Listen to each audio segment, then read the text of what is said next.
السلام عليكم ورحمة الله تعالى وبركاته. جامعة الجزائر يوسف بن خدة. اليوم صارت حاجة مؤسفة في جامعة الجزائر واحد وما نقدروش نسكتوا عليها. أستاذة طردت طالبة سنة أولى ماستر إيزي لأنها كانت لابسة النقاب قدام كامل الطلبة، قالت لها يا تنحيه يا تخرجي، وزادت كلام جارح كي قالت لها ما نظنش انت شابة لدرجة تفتنيهم كي توري وجهك، وإذا تحبي تلبسي النقاب روحي لدول الخليج. والأسوأ من هذا الشيء أنها قالت بكل فخر أنا عنصرية، وين راهو الحق في الحرية الشخصية؟ كيفاش أستاذة توصل تهين طالبة على خاطر لباسها؟ الجامعات لازم تكون فضاء للتعلم والاحترام، ماشي مكان باش نفرضوا آرائنا أو نتهجموا على الناس، كل واحد حر في اختياراته.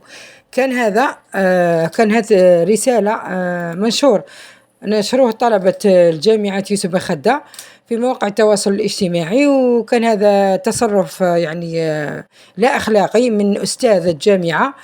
يعني كي نقولوا أستاذ تعليم عالي، جامعة تعليم عالي، يعني أخلاق وتربية. يعني الأستاذ ما شاء الله في قمة الأخلاق، مش ينزل تهين طالبة وبسبب تسترها، يعني منقبة راهي دايرة ستار، يعني منقبة راهي مستورة، وديننا دين السترة. لو كان هذا تكلمت مع وحدة متبرجة الناس كامل توقف معها، لكن وحدة مستورة يعني أهانتها بكل قدام كامل الطلبة. هذا ينافي عاداتنا وتقاليدنا وديننا.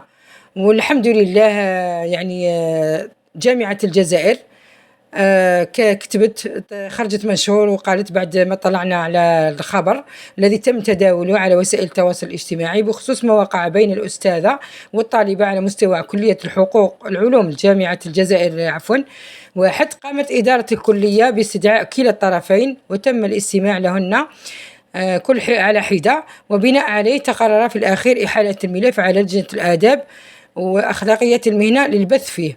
يعني تكلمنا على هذا، كان قرار الجامعة وكان قرار تأيدوا كامل الناس، وفي الكومنتات يعني الناس كامل أيدوه.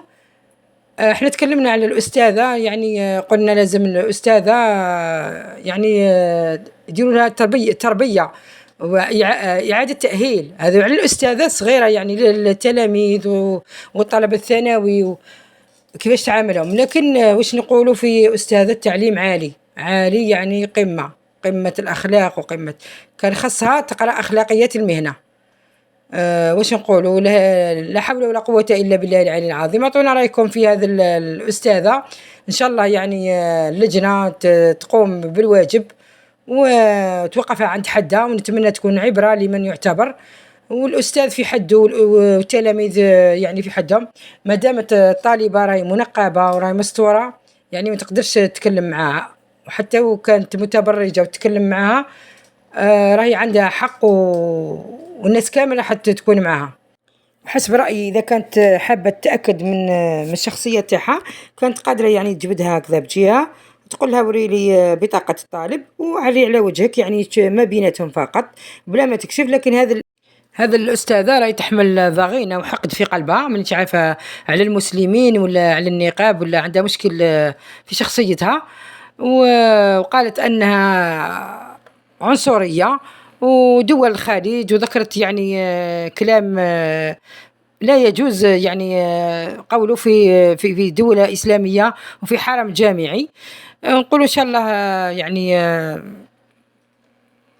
الجامعة تأخذ مجراها وتأخذ الحق لهذا الطالبة، يعني لجنة الآداب إن شاء الله تاع الأخلاقيات المهنة إن شاء الله تأخذ مجراها، والملف يكون وافي إن شاء الله، ويكون الحق لهذا الطالبة أكيد، وتأخذ حقها إن شاء الله منها. ربي يهدي العباد وربي يجيب الخير لهذه البلاد إن شاء الله. فخلونا كومنتير ورأيكم في هذا الموضوع، وفعلوا لنا باش نجيب لكم دائما جديد. مع السلامة في فيديو آخر إن شاء الله.